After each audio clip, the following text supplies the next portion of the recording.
الحمد لله وكفى وسلام على عباده الذين اصطفى أما بعد.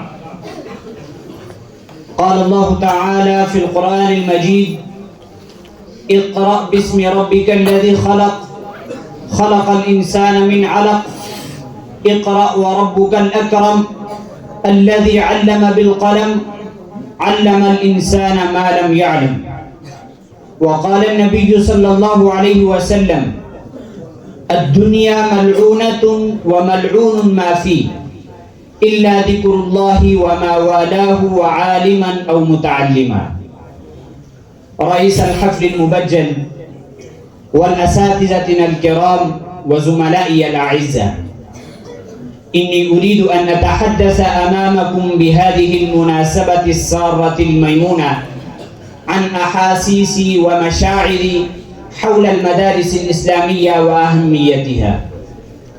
أيها الإخوة، إن المدارس الإسلامية لها أهمية باهرة مسلمة، ولها دور فعال في بناء المجتمع الإسلامي المثالي، ولها فعال حميدة في ترويج العلوم الإسلامية والتعاليم الشرعية النقية البيضاء، ولها مآثر خالدة مخلدة في معالجة القضايا العويصة والفتن المعادية للإسلام والمسلمين، ولها جهود مقدسة في إزالة الأوهام والخرافات، ولها أثر بالغ أكبر في إقلاع العقائد الشركية الزائفة الزائغة، ولها نفوذ عميق في كشف الستار عن الأباطيل والتقاليد، ولها عنان خاص في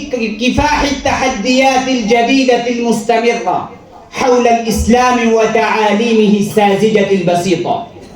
أيها الإخوة، إن المدارس الإسلامية لها خدمات جليلة في بناء المجتمع الإسلامي في صبغة الدين وبوتقته، ولها سيادة دينية في طول البلاد وعرضها، ولها سيادة تامة على أذهان العامة والخاصة، ولها تأثير كبير في صيانة القيم الإسلامية ومعالمها، ولها قوة نافذة أقوى في محاربة الحضارة الغربية التي تستأصل وصول المجتمع الإسلامي المتدين بغاية من السرعة.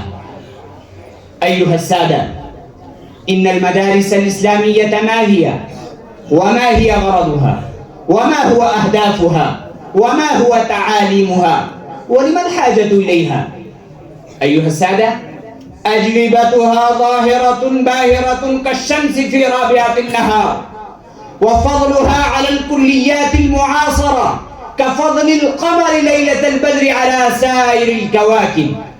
إن المدارس الإسلامية دينية يتحصن بها الشريعة الإسلامية، إنها قناديل رهبان في دياجير الظلامة والضلالة فيستضيء بها القوافل التائهة.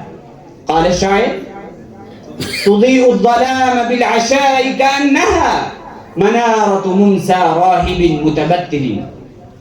إنها مراكز رشد وهداية، إنها مخازن الكهرباء للإنسانية التي تخبط خبط عشواء، إنها عساكر الصلاح والتقى.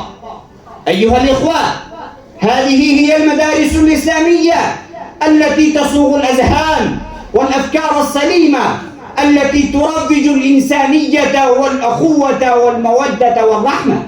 هذه هي المدارس الإسلامية التي يتدرب فيها الشبان المسلمون الخلص الأمناء الذين يتولون الزعامة الخلقية والسيادة البشرية. هذه هي المدارس الإسلامية التي تتفجر منها أنهار الخلوص والوفاء. هذه هي المدارس الإسلامية التي تتغذى بها القلوب والنفوس. هذه هي المدارس الإسلامية التي تتلألأ فيها روائع الإيمان واليقين. الوقت قليل، وبهذا أختتم على هذه الكلمات، والسلام عليكم ورحمة الله وبركاته.